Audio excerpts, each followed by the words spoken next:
येनं जयतु शासनं येनं जयतु शासनं नमस्मै साराय सानुभूतिया चकास्ते चित्सभावाय भावाय सर्वभावान्तरसुदे सर्वभावान्तरसुदे सर्वभावान्तरसुदे।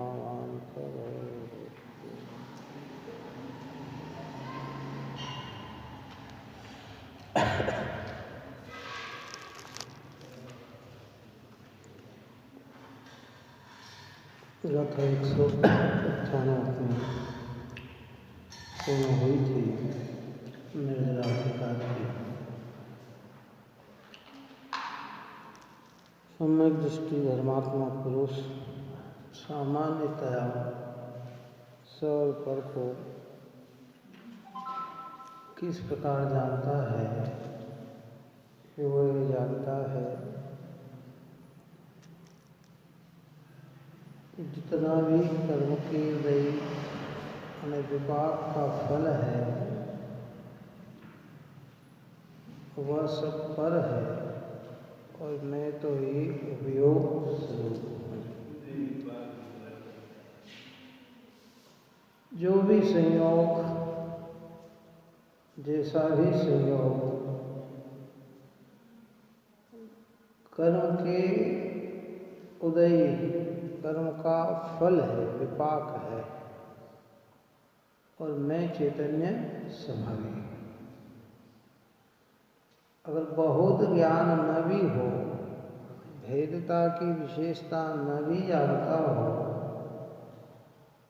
तो कहते इतना जानने से अपने ज्ञायक में अपनापन मानने से अपने ज्ञायक को ही सर्वस्व अपने रूप अनुभव करने से वह ज्ञानी धर्मात्मा समदृष्टि होता है। शिव सम की विशेषता हो तो बहुत सारे भेद प्रभेद को जाने एक है 148 कर्म प्रकृतियाँ है स्थूल मूल रूप में 8 कर्म की 148 प्रकृतियाँ और फिर उसकी उत्तर प्रकृतियाँ तो अनेक है। क्या अगर ज्ञान की विशेषता हो तो इतना जान ले और न भी इतना जाने तो खाली इतना जाने कि जो चैतन्य भाव है सो मैं और बाकी सब पर।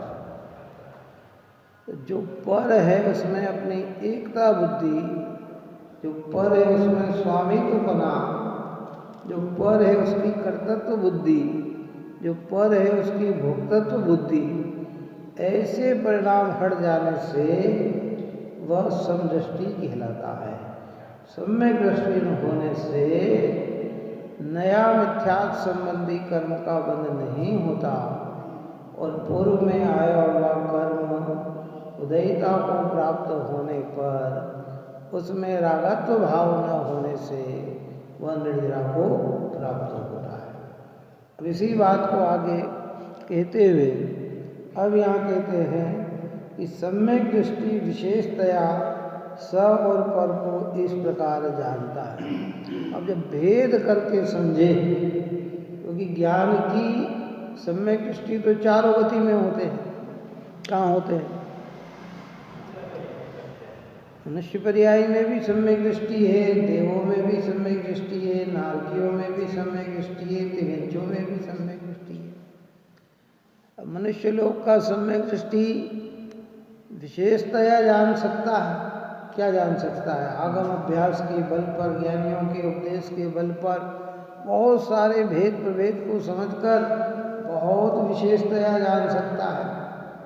सर्वों के सम्यक दृष्टि को ज्ञान का सूक्ष्म अधिक है और विशेषतया जान सकते हैं, लेकिन तिरंज गति का सम्यक दृष्टि इतने भेद प्रभेद को नहीं जानता।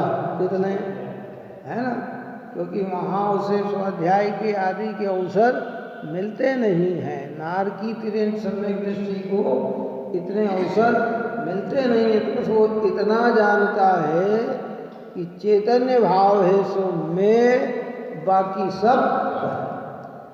अब यहाँ विशेष जाने तो कैसे जानता है, वो गाथा 199 के अंदर आचार्य कुंद भगवान अपने को समझाते हैं। गाथा 199 हिंदी कर्म की, हिंदी की गाथा।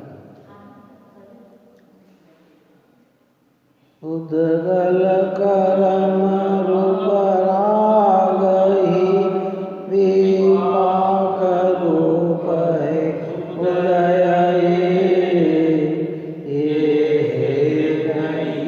मुझ भाव निश्चय एक ज्ञायक भाव।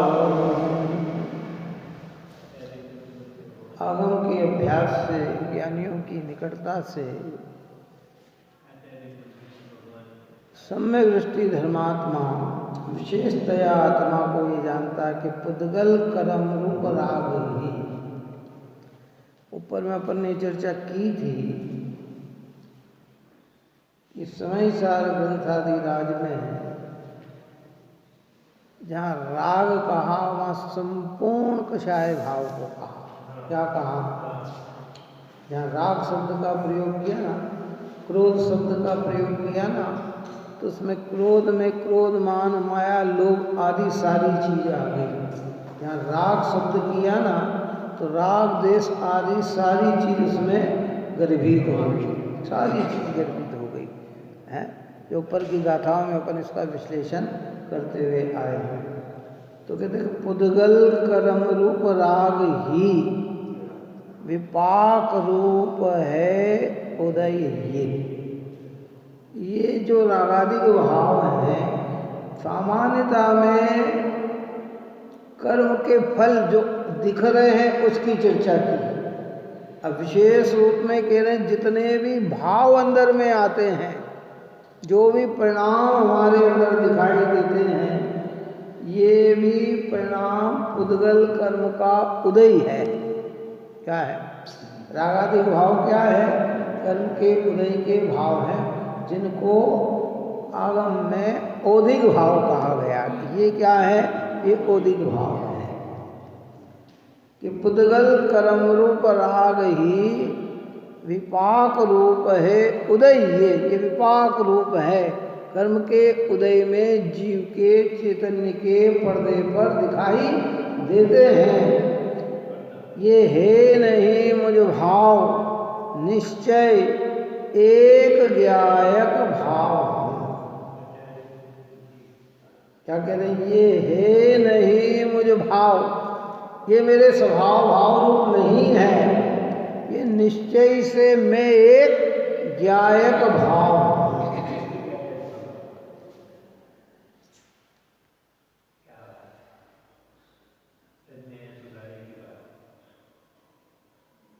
मूल गाथा में कहा कि पोगल कम्मम रागो तस् विवागुदो हवती येसु न दु एस मज्ज भाव जान गा भाव हो हम एक को यानी मैं एक ज्ञायक भाव हूं। देखिए गाथार्थ में कहते हैं राग पुद्गल कर्म है, उसका विपाक रूप उदय है, यह मेरा भाव नहीं है, मैं तो निश्चय से एक ज्ञायक भाव हूँ। 36वीं गाथा में भी ये बात कही, 73वीं गाथा में भी वो बात ये कही, 39वीं गाथा में भी ये बात कही, और यहाँ और भी ऊपर की कई गाथाओं में ये बात कहकर पुनः आचार्य भगवंत हमें इस बात को समझाते हैं। कुछ मोह यह मेरा नहीं, उपयोग केवल एक में, इस ज्ञान के या एक समय के मोह निर्ममता है। दृष्टि के विषय की ओर से देखना है तो भगवंत हमें कहते हैं कि जीव वास्तविकता में तो एक उपयोग स्वरूप है। शरीर, इंद्री, मन, वाणी, बाह्य धन रुपया पैसा, मकान दुकान, खेत खलियान, बाग बगीचे, वस्त्र आभूषण, जितना भी संयोग दिख रहा है ये आघाती कर्म का उदय है। और जो अंदर में भाव दिख रहे हैं ये घाती कर्म का उदय है। बात समझ में कि नहीं? राग नाम का कर्म है, उसका उदय रूप राग परिणाम है। और मेरे उपयोग से वह भाव कैसा है? भिन्न है। वो मुझ भाव रूप नहीं है। निश्चय से मैं तो एक उपयोग स्वरूप हूँ। जब यह निश्चय का मतलब वास्तविक ओरिजिनलता में, जैसे मैंने दृष्टांत दिया था ना गोले का, खोपरे के गोले का, कि निश्चय से देखा जाए तो उससे लगी हुई परत भी वो खोपरा नहीं है। कौन सा? जो बिल्कुल चिपका हुआ, जिसे हम जब भगवान को समर्पित करते तो वो भी हटा देते हैं। बात समझ में आई क्या नहीं? नरेठी और ऊपर के बाल आदि काचली ये तो अलग है ही, पर वो चिपकी हुई प्रक्रिया भी वास्तविक खोपरा नहीं है। ऐसे यहाँ कह रहे हैं कि ये रागादि के भाव आत्मा की परिणति से चिपके हुए हैं, फिर भी निश्चय से देखा जाए तो ये भाव मेरे नहीं है। तो मेरा भाव क्या है? एक उपयोग से स्थूल। तो ये सब, ये जितने भी आप और हमको इंद्रियों से दिख रहे हैं ना, ये सब पुद्गल के कार्य हैं। इसमें आघाती कर्म का उदय काम करता है, भाव में घाती कर्म का उदय काम करता है। मिथ्यात्व का भाव में दर्शन मोह का उदय काम करता है। काय का करता है? अज्ञानी उस भाव को अपना जानता है, ज्ञानी उसको कर्म के उदय जानकर उसे दृष्टि का विषय नहीं बनाते हैं, उसमें विश्वास नहीं थोपते हैं। ये जानते हैं कि नहीं, मेरा चैतन्य ही मेरा है।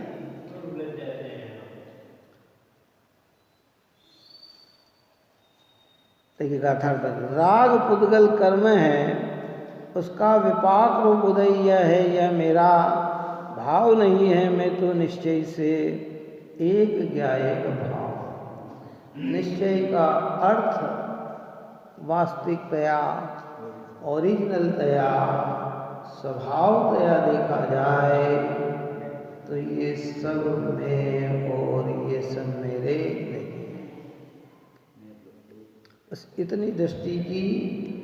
अब उसमें जितना भी भेद प्रभेद करके ज्ञानी समझता है, जब विषय बनता है तो एक सूक्ष्मता से भेदता करता है, और ना बनता है तो सामान्यता कह देता है बस कि ये सब पर है। क्या ये राग मेरा नहीं? अब कोई सामान्य जीव नहीं समझे राग का मतलब क्या, तो फिर उसको एक एक भाव समझाते हैं कि जितने भी शुभ और अशुभ परिणाम, अच्छे बुरे परिणाम, मन तीव्र परिणाम है, ये जितने भी लेस्या के परिणाम, ये सब आत्मा के नहीं है। जिसको हमारे ऊपर गाथा में 29 बोलों में इनको उनकी सारी चर्चा की। ये गुण स्थान, मार्गण स्थान, जीव स्थान, लब्धि स्थान, संयम स्थान है। ये सब, ये वर्ग वर्गणाएं, स्पर्धक, कर्म, नो कर्म, इंद्रिया, मन, वाणी, संयोग, ये सब मेरे आत्म स्वरूप से भिन्न है। ये सब मेरे से भिन्न है। शार्ट में कहे तो बस एक उपयोग मेरा, बाकी सब पर। बराबर। एक अपना, बाकी सब पर। अब भेद करके जितना समझा सकते हैं।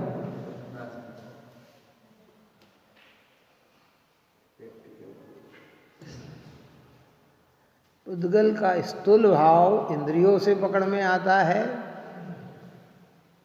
और पुद्गल का सूक्ष्म भाव ज्ञान से पकड़ में आता है। क्या पकड़ में आता है? पुद्गल का स्थूल भाव इंद्रियों से पकड़ में आता है, और पुद्गल का सूक्ष्म भाव ज्ञान से पकड़ में आता है। क्या? स्थूल नमक अगर एक जगह स्थूल पड़ा हुआ हो, थैली में पड़ा हो, तो आंखों से दिखता है, लेकिन जब वो नमक जो है ना वह घुलकर सब्जी में या दाल में चला जाता है, तो फिर वो ज्ञान से पकड़ में आता है। काय से पकड़ में आता है? अरे खारा, ये किसका लक्षण है? अब वो आँख से नहीं दिख रहा कि ये है, लेकिन वो पकड़ में काय से आ गया? तो ज्ञान से पकड़ में आ गया।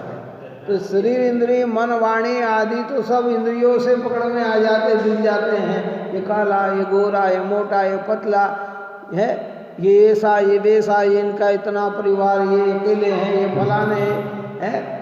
लेकिन ये रागादिक भाव काय से पकड़ में आते हैं? कि ये ज्ञान से पकड़ में आते हैं। ये क्योंकि राग का लक्षण आकुलता, राग का लक्षण दुख रूप है, राग का लक्षण जड़ रूप है, और ज्ञान कैसा है कि वो सौंदर्य है, पवित्र है, निर्मल है। वो काय से पकड़ में आता है? वो ज्ञान से पकड़ में आता है।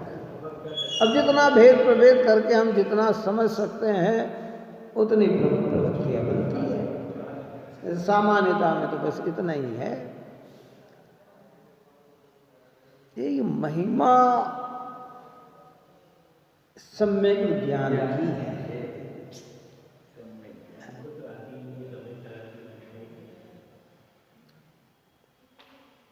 देखो टीका में कहते हैं, वास्तव में राग नामक पुद्गल कर्म है, उससे विपाक से उत्पन्न हुआ यह राग रूप भाव है, यह मेरा स्वभाव नहीं है।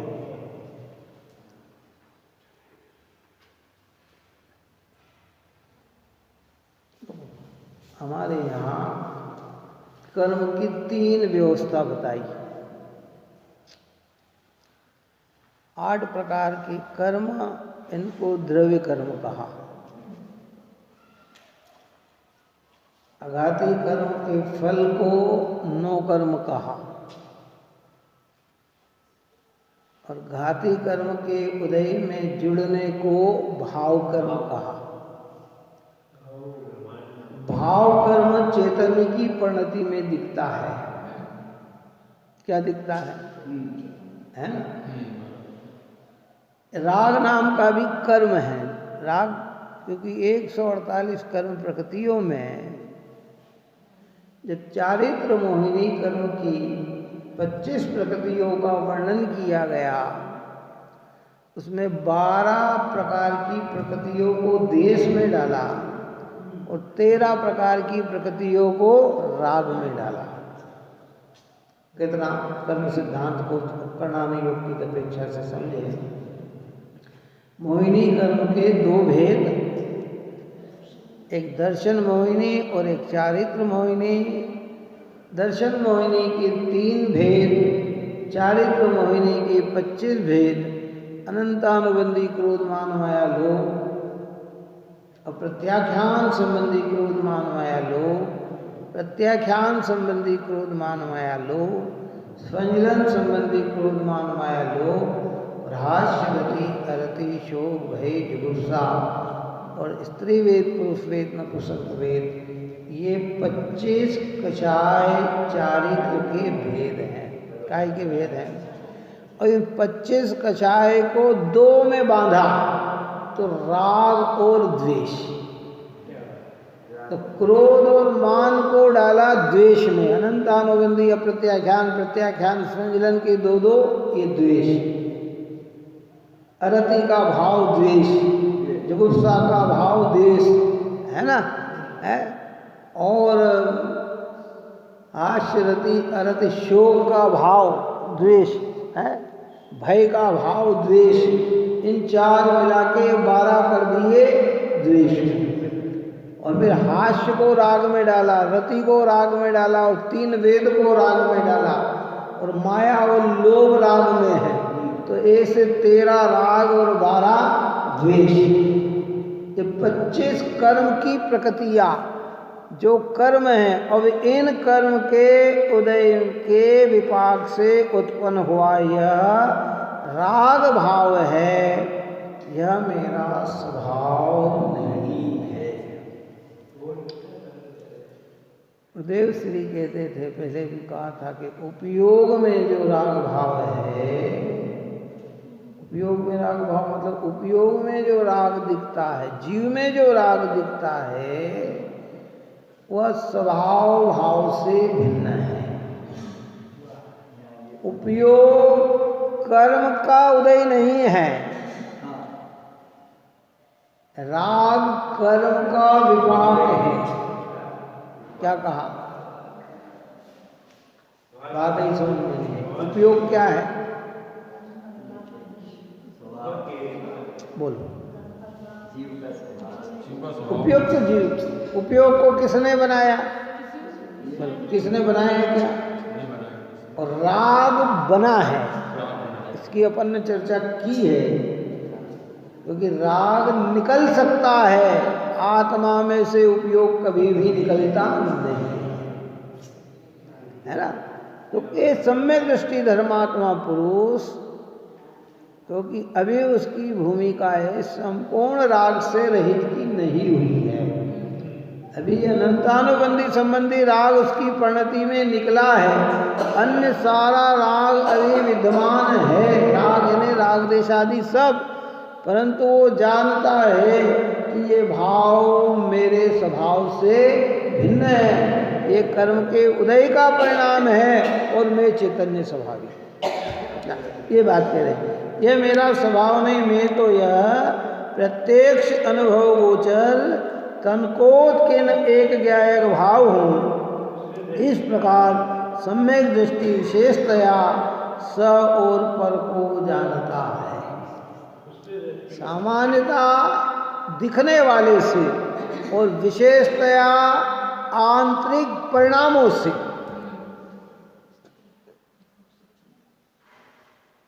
ज्ञान का जितना आप और हमारे पास उगाड़ है, और इतना नहीं भी जान पाए बस इतना जान ले, ये जानने वाला चैतन्य भाव है, यही मैं हूँ, बाकी सब पौदगलिक है, कर्म का उदय है।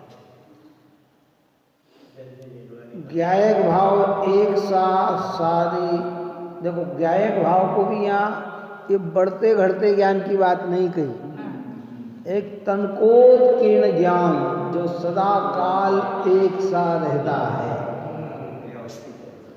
ये बढ़ने घटने वाला भाव तो ये कर्म के क्षोभम की दशा है। आज छोटा है, कल बढ़ गया, फिर घट गया। हम एक इंद्रिय आदि पर्याय से उल्लंघन करके मनुष्य पर्याय में आ गए, ज्ञान अभी हमारा विशेष हो गया। कल कोई महापाप और खोटे कर्म के द्वारा पुनः ऐसी अवस्था में चले जाएं कि ज्ञान हमारा बिल्कुल सूक्ष्म हो जाए, या मनुष्य जीवन में ही हमारी कोई ऐसी उदयता आ जाए कि किसी को पहचान तक नहीं पाए कि भाई कौन है, क्या कर रहा है। ऐसे ढेरों उदाहरण आप और हमारे ज्ञान का विषय बन गए हैं। तो कहते भैया ये और कई को और बहुत विशेष ज्ञान, बहुत विशेष ज्ञान, बहुत विशेष ज्ञान, लेकिन एक तनकोत्कीर्ण ठोस जो उसमें जिसको हम पारिणामिक भाव कहते हैं, स्वाभाविक भाव कहते हैं, नेचुरल भाव कहते हैं, निरपेक्ष भाव कहते हैं, कि वो जो किसी की अपेक्षा लेकर नहीं बैठा हुआ है, ऐसा ज्ञायक भाव में वो प्रतीति का विषय है, दृढ़ता उसमें लाने का विषय है। वैसे तो ये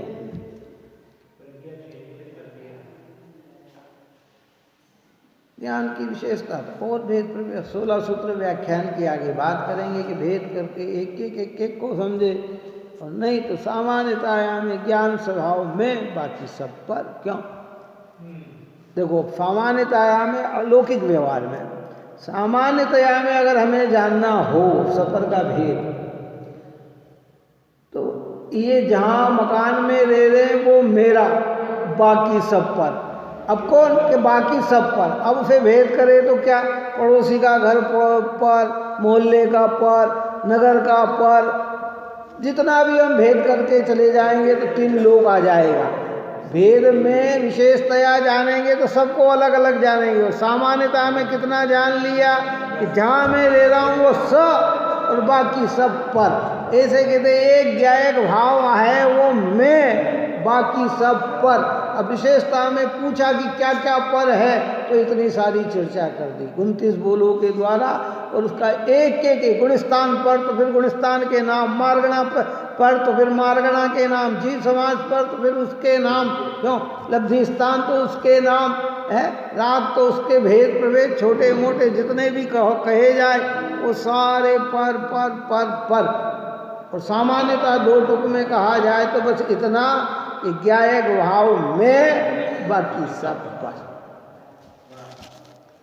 अब हमारे पास बहुत समय या बहुत टाइम है तो आचार्य कहते इसमें उपयोग लगाओ, और नहीं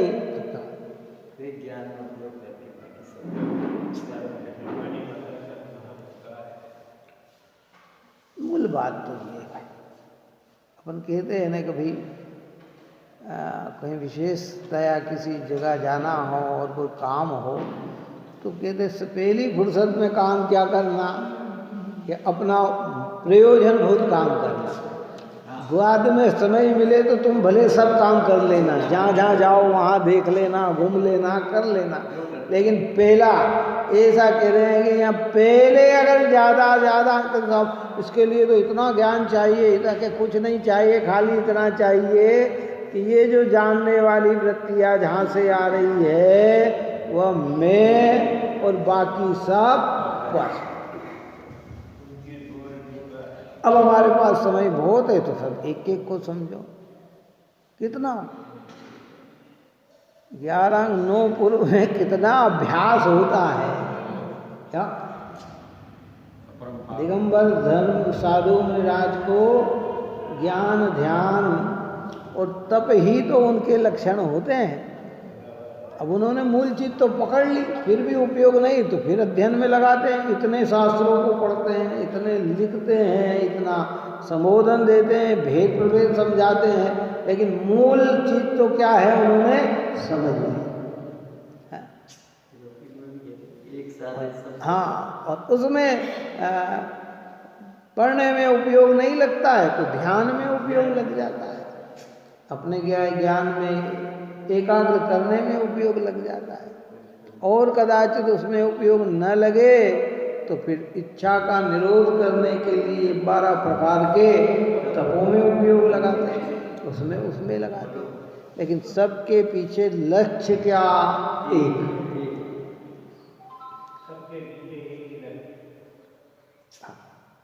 इस प्रकार सम्यक दृष्टि विशेषतया स को और पर को जानता है।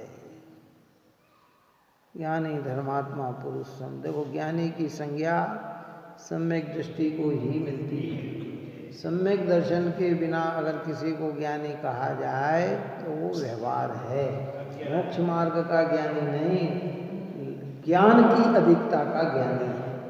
काय का कहा मोक्ष मार्ग में ज्ञानी तो कौन कि जिनको सम्यक दर्शन प्राप्त है, शुद्धात्म तत्व का अनुभव है, वो ज्ञानी।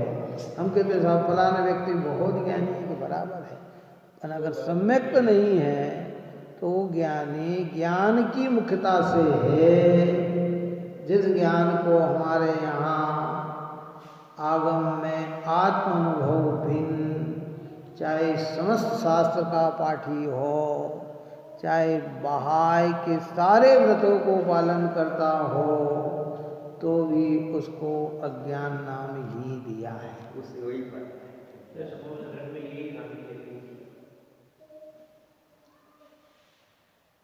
घबराना नहीं, चिंतन करो है। बार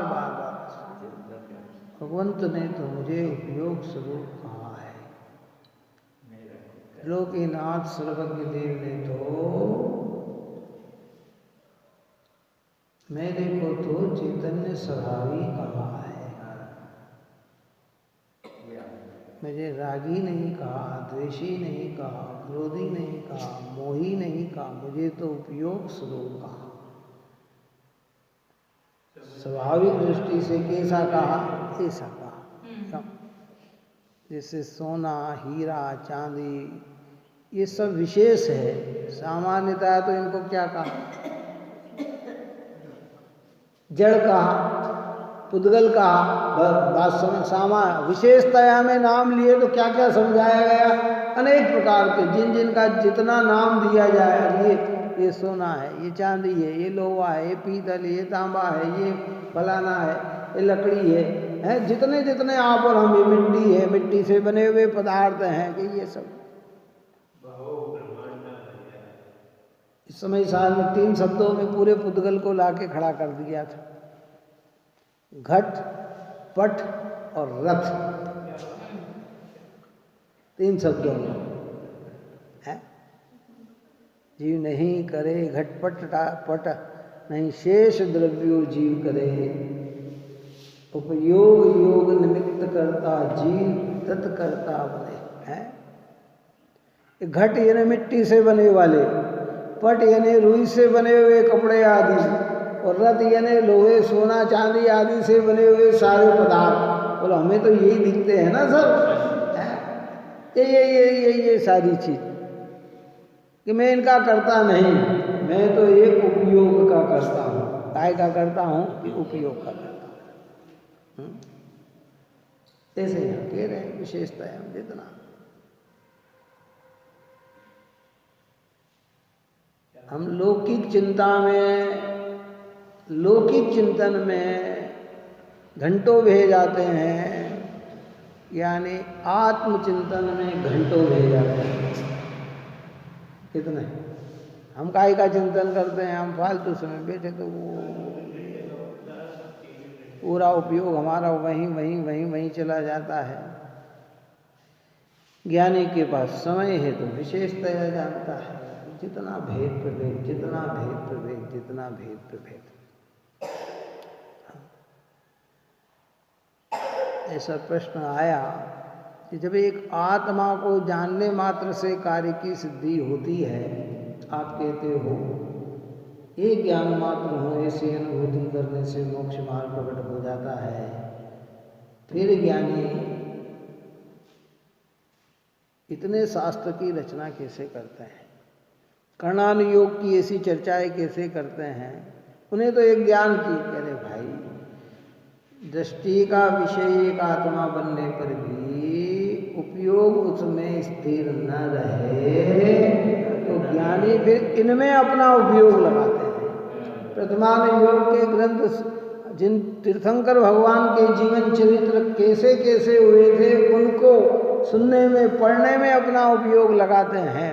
कर्म की कैसी कैसी प्रकृतियाँ है उनको समझने में अपना उपयोग लगाते हैं। प्रयोजन तो एक से ही सदरा है, लेकिन उसमें नीचे की भूमिका में या मुनिराज की भूमिका में भी, क्योंकि ऐसा लिखा मोक्ष में कि गणधर देव का उपयोग भी अंतर्मूर्त से ज़्यादा आत्मा में नहीं लगता।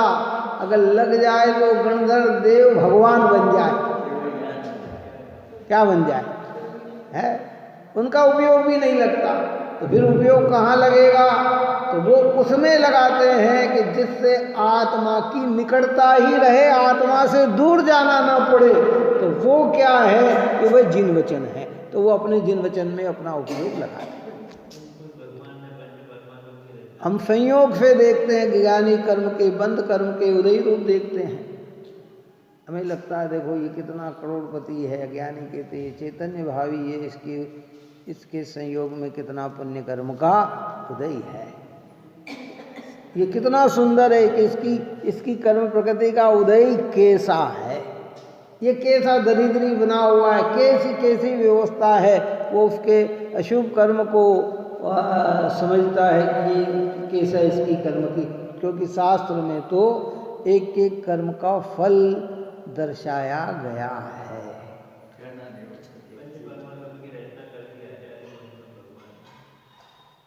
कोई भी अपन ऊपर में चर्चा करके आ चुके हैं कि एक परमाणु से लेकर चक्रवर्ती का वैभव भी कर्माधीन है। शरीर का नख से लगाकर नीचे पैर के नख से लगाकर मस्तक के बाल भी कर्माधीन है। काय के अधीन है? छोटे से छोटा राग से लेकर बड़े से बड़ा राग कर्माधीन है। ये सब कर्म के आधीन। तो कई के शरीर पे 80 साल की उम्र में भी काले बाल और भरे बाल, और कई के 30 साल के ऊपर उम्र में भी सफ़ेद बाल और सर गंजा हो जाए, तो काय के आधीन है? चलो बताओ। एक भाई के बाल ऐसे हैं, किसी के 80 के साल में भी दांत नहीं टूटते हैं और किसी के 50 साल में ही दांत टूट जाते हैं। क्यों नहीं है? कोई 80 साल में भी स्वस्थ रहता है और कोई 30 साल में ही बीमार पड़ जाता है। तो किसके अधीन वृत्तियां है? कि किसी के सब कर्माधीन वृत्ति है। आत्मा तो इसमें कैसा है? एक उपयोग स्वरूप है।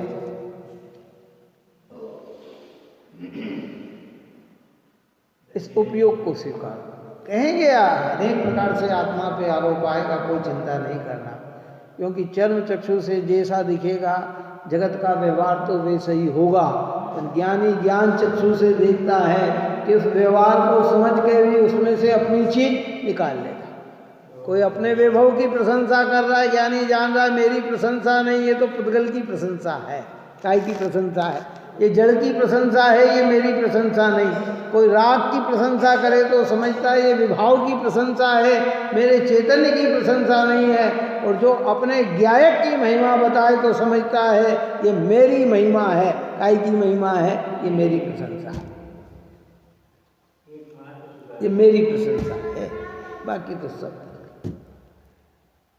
अनेक प्रकार के पुद्गल के कार्य। क्या इसलिए यहाँ कहते हैं कि इस प्रकार सम्यक दृष्टि विशेषतया स्व और पर को जानता है। और इसी गाथा के अंदर ऊपर जहाँ राग शब्द का प्रयोग किया, वहाँ बदल कर देश मोह क्रोध मान माया लोभ कर्म नो कर्म मन वचन काय श्रोत्र चक्षु ग्रहण रसन और स्पर्श, ये शब्द रखकर 16 सूत्र व्याख्यान रूप करना और इसी उपदेश से दूसरे भी विचारना। एक ही गाथा में आचार्य भगवंत ने 16 गाथा ही कह दी। एक गाथा ये और 15 गाथा और। क्या खाली बदलना? जहाँ राग लिया है उद्गल कर्म रूप राग ही विपाक रूप है उदय का, वहाँ देश लगाना क्रोध लगाना, ये भेद करके। और ये सामान्य राग कहकर संपूर्ण कछाई के दी, संपूर्ण पुद्गल के कार्य के दिए, ये सामान्यतया, और एक एक भेद करके। ये क्रोध, ये मान, ये माया, ये लोभ, क्या है कि पुद्गल कर्म का है। मेरा चैतन्य आत्मा इससे भिन्न है। कोई हमें कहे कि साहब आप बहुत क्रोधी हो, तो ये नहीं कहना कि क्रोध पुद्गल का है। हाँ, यही कहना कि हाँ भैया मेरी बहुत गलती है, मुझे बहुत जल्दी क्रोध आ जाता है, परंतु समझना कि ये मेरा स्वभाव भाव नहीं है। तो हम कहते कि साहब अरे ये तो सब पुद्गल के परिणाम है, सब मेरा तो कुछ भी नहीं है, मैं तो एक या एक भाव के नहीं। दुनिया की भाषा से समझना पर प्रतीति करना जनवाणी की बात से। व्यवहार जितना भी है वो दुनिया की भाषा है। किसी ने कहा अरे साहब आप बहुत मोटे हो गए। अरे साहब मैं कहा मैं तो एक गायक भाव के नहीं आ भाई, वो जिस दृष्टि से कह रहा है उस दृष्टि से है, लेकिन भीतर में ये समझना कि मेरा चैतन्य में तो ना भारीपना है ना हल्कापना है। चैतन्य हल्के भारी से रहित है। बात है, कई लोग कहते हैं आत्मा बहुत हल्का है, कि हल्का तो पुद्गल का गुण है, हल्कापन आत्मा में नहीं है। कोई कहता आत्मा बिल्कुल एक शुद्ध शुद्ध शुद्ध सफ़ेद झक है, कि सफ़ेदपना तो पुद्गल का है, ये आत्मा का नहीं है। आत्मा में तो चैतन्यपना है, अरूपीपना है, अरसपना है, अगंधपना है, अवर्णपना है, अशब्दपना है। आत्मा तो ऐसा है, व्यवहार तो ऐसे ही कहा जाए। किसी के यहाँ गए अरे साहब बहुत दुबले हो गए, हाँ भैया बीमार पड़ गए, दुबले हो गए, परंतु मैं दुबला नहीं।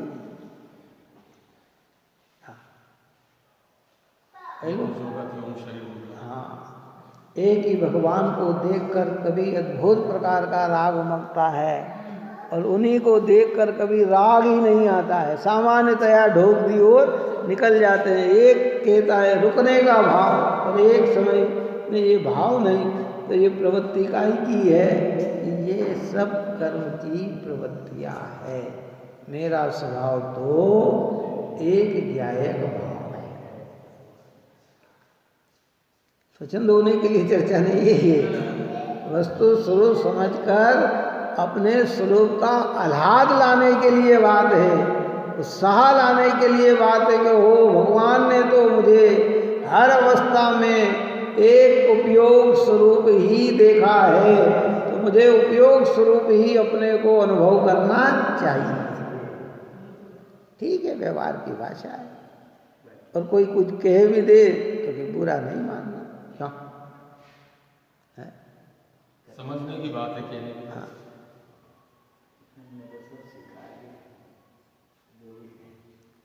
समझने का विषय, इसलिए तो बहुत सारी चर्चा पर मैं पहले की नहीं कि हम तो क्या है, पर्याय में मूड होने पर पर्याय के अनुकूल बात करें तो हमें सुंदर लगती है और पर्याय के प्रतिकूल बात करें तो हमें असुंदर लगती है। यानी कि स्वाभाविक दृष्टि हो जाने पर तुम पर्याय में अच्छा भी कहो तो उसे लाभ नहीं, और पर्याय का बुरा भी कहो तो तुम्हें कोई हानि नहीं, उसे हानि नहीं। हम पर्याय की दृष्टि लगा के बैठे हुए हैं, इस पर्याय की कोई सौंदर्यता कहे तो बहुत कुछ लगता है। एक जने को कहा कि भैया रे शरीर की व्यवहार बहुत सुंदर दिख रहे हो, बहुत बढ़िया दिख रहे हो, तो प्रसन्न हो गया। हाँ, फिर घर पे आके कहता मुझे आज उनने सुंदर कहा, मुझे बहुत अच्छा कहा मुझे, और किसी ने कह दिया कि आप तो अच्छे नहीं दिख रहे हो, तो एकदम तेरे से तो अच्छा ही हूँ। क्या कहेगा वो? क्या कहेगा? अगर मान लो ऐसा कह दे ना कि वो यार अच्छा है, तो एकदम, क्योंकक्योंकि उसकी दृष्टि कहाँ बनी हुई है? पर्याय पे बनी हुई है ना, तो है तेरे से तो अच्छे ही हैं। अरे भाई, अच्छा भी पौद्गलिक, अच्छा न भी पौद्गलिक, सौंदर्यता भी पौद्गलिक, असुंदरता भी पौद्गलिक। इसलिए जिनवाणी माँ इस समय सार ग्रंथ समझ लो कि आचार्य कुंद भगवंत और अमृतचंद्र आचार्य देव ने ऐसी अद्भुत कला दे दी इसके अंदर कि जीव हर दशा में अपने को कैसा महसूस करे कि एक अग्नि जलावे पानी बहावे बिछड़त मिलत अपार सो पुद्गल रूपी में बुधजन सबको जानन हार हमको कछुहे नारे जान लियो संसार। अग्नि में जले, पानी में बहे, बिछड़े मिले, बड़े घटे जितना भी है ये सब पौद्गलिक कार्य है। मैं तो इन सब प्रवृत्ति को जानने वाला हूँ, एक ज्ञायक। बार बार उमंग जाना, और कितना समय इसमें लगाना कि साहब ये इतनी सी तो बात है। अरे ये इसमें सागरों तक इसमें रह सकता है। सम्यक दृष्टि जीव 33 सागर तक दृष्टि का विषय ये बनाकर भारी सारी प्रक्रिया बनी रहती है। हर समय हाँ, नहीं हो पाता निर्वाण। 33 सागर स्वर्ग के, 84 लाख पूर्वांग यहाँ के हैं, 83 लाख पूर्वांग, तब तक केवल ज्ञान नहीं रहता है, पर दृष्टि पूरी अखंड एक जैसी ही चलती है।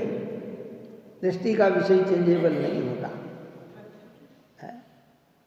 हम बार बार प्रयत्न करें, दुनिया की भाषा को न बदलें, और दुनिया जिस भाषा से कह रही है व्यवहार उसी भाषा से निभाएं। क्या समझ में आए?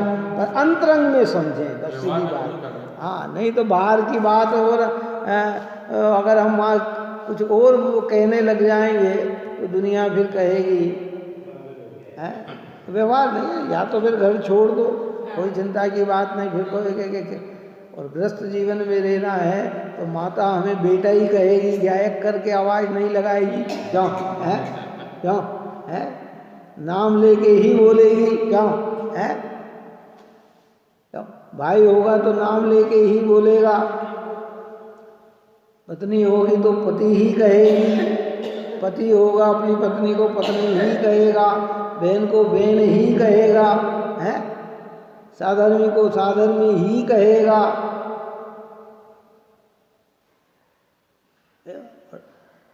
बोले तो व्यवहार और समझो तो निश्चय। अब बोलने की जरूरत थोड़ी है।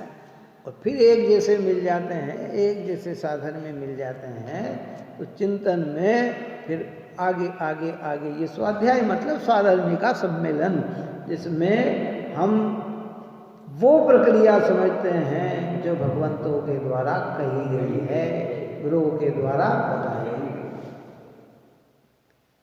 कल अपन ने कहा था ना कबीरदास की भाषा में कि प्रेमी ढूंढत में फिरा, प्रेमी मिला न कोई, और प्रेमी से प्रेमी मिले, विष से अमृत होई।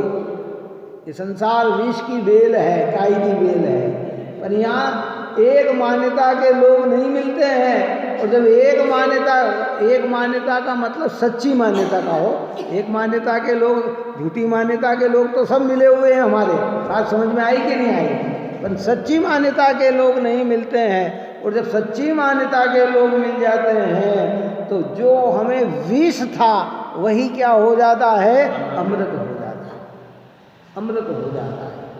एक अरिहंत के विश्वासी, एक जिन धर्म के विश्वासी, एक वितरागता के विश्वासी, एक राग को धर्म न मानने वाले विश्वासी, जब सब एक जैसे एक जगह मिल जाते हैं तो जो राग में धर्म मानने का विष था वो विष बदलकर अमृत हो जाता है। क्या हो जाता है, अमृत हो जाता है। वस्तु व्यवस्था इतनी सुंदर है, ढूंढ मिले नहीं, ढूंढ संसार में अनंत काल हमारे ऐसे ही बीत गए। अब अवसर मिला है तो कहते ये चेतो, इसलिए सम्यक दृष्टि धर्मात्मा पुरुष। देखो कोई कहेंगे साहब सम्यक दृष्टि की क्यों बात, अरे भाई संवर और निर्जरा अधिकार में बात काय की होगी, कि सम्यक दृष्टि की तो होगी। जब मोक्ष मार्ग में बात करेंगे तो किन की करेंगे, कि सम्यक दृष्टि धर्मात्मा की ही तो बात करेंगे। मोक्ष मार्ग की शुरुआत जहाँ से होती उसी का तो जीवन बताएंगे, है।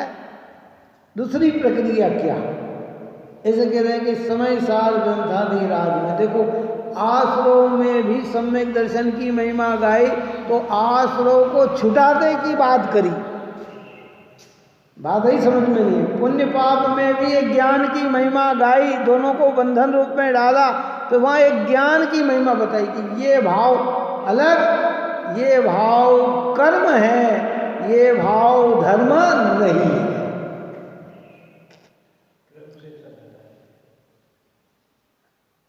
अद्भुत बात है भाई। धीरे धीरे बैठकर, शांति से बैठकर इस चीज को समझे। जितनी जितनी दृढ़ता आएगी, उपयोग घूम फिर कर हमारा हम में ही आएगा। और अगर समझ ही नहीं पाए तो उपयोग भटकता रहेगा। कितना स्पष्ट गाथा में किया, जितने भी कर्म के विपाक हैं, फल हैं, वे सब पुद्गल हैं। देखो हम भले नहीं मान पा रहे हों उनको, लेकिन जो है वो तो वही है।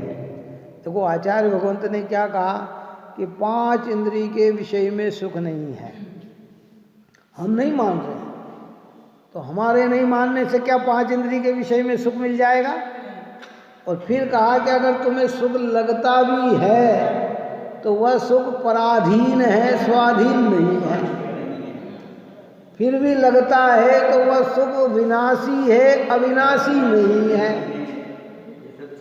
फिर भी लगता है तो वह सुख बाधा सहित है, निर्बाधित नहीं है। फिर भी लगता है तो वह सुख दुखरूप है, सुखरूप नहीं है। बल फिर भी लगता है तो आगामी में कर्मबंध का कारण है, निर्बंध नहीं है। फिर भी हमें लग रहा है तो लगे तो प्रकृतियाँ तो जो होगी सो ही होगी, है। हमें तो लग रहा है कि नहीं साहब सुख रूप है, कि तेरी आस्था से सुख थोड़ी होगा, तू मान ले। नहीं साहब हम तो ऐसा नहीं मानो, मत मानो भाई, न मानो तो अब कौन रोक सकता है। राग को आत्मा से भिन्न का कहने नहीं था, हम तो राग को अपना ही मानेंगे। देखो मूल बात में जिनवाणी में हमारे यहाँ कहा ना, देखो बारे जी ने अपने देव शास्त्र गुरु की पूजा में लिखा कि शुद्ध ब्रह्म परमात्मा और शब्द ब्रह्म जिनवाणी। जिनवाणी को भी ब्रह्म की उपाधि दी काय की, और कौन से सब जो वस्तु जैसी है उसे वैसा ही बताना। मूल प्रयोजन तो कैसा, जैसा है वैसा है ना बात सुन। अब वो जैसे को तैसा बताना वो शब्द ब्रह्म है। राग में धर्म नहीं होता ये कहना शब्द ब्रह्म है। और जहाँ राग में धर्म कहा गया वो अपेक्षा से कहा गया तो जिनवाणी है, और सर्वथा एकांत पकड़ लिया तो मिथ्यात्व है। बात ही समझ में नहीं आई। क्या कहा? अपेक्षा से कहा। दया, पूजा, भक्ति, व्रत, संयम है, करुणा, वात्सल्य, प्रीति, वे ये धर्म है, तो ये अपेक्षा से कहा, ये व्यवहार है। और कोई इसी को सर्वथा मान ले कि यही धर्म है तो कहते ये मिथ्या है।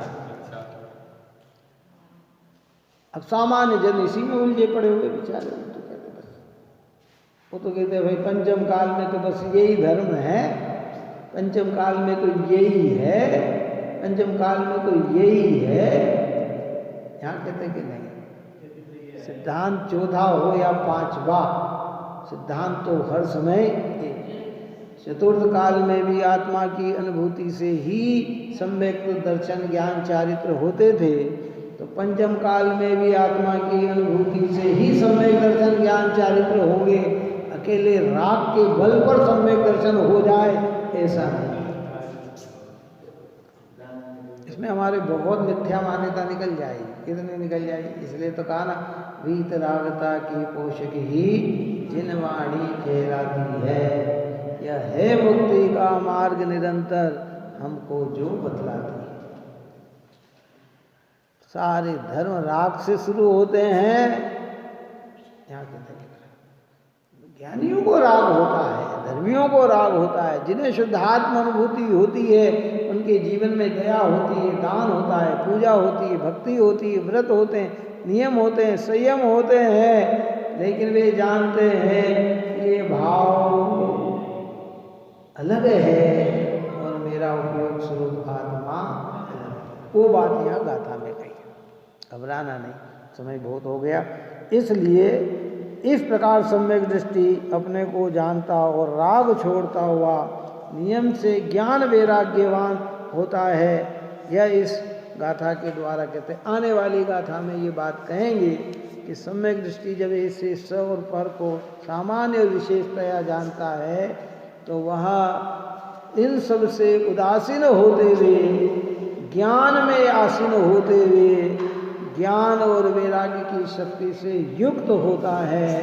इसलिए ऊपर के जो कलश में कहा कि सम्यक दृष्टि को नियम से ज्ञान वैराग्य शक्ति होती है। ज्ञान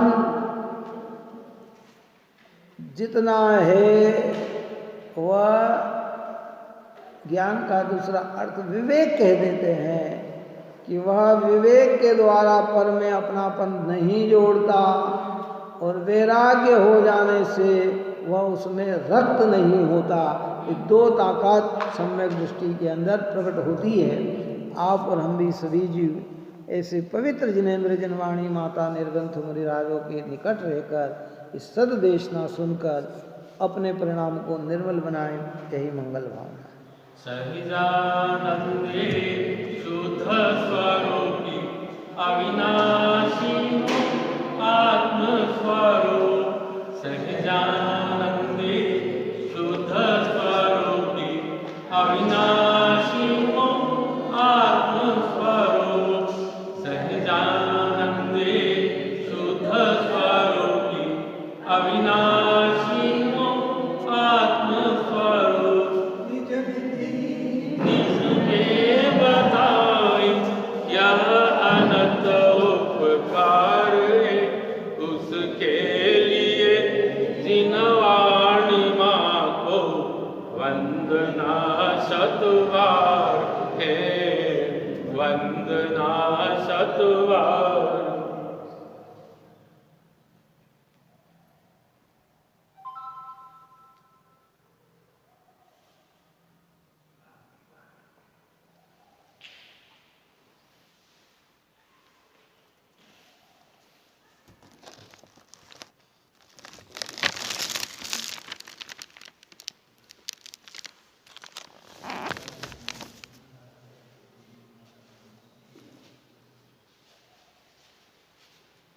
वाणी के ज्ञान से सूझे लोकालो सोवाणी मस्तक सदा दे वाणी माता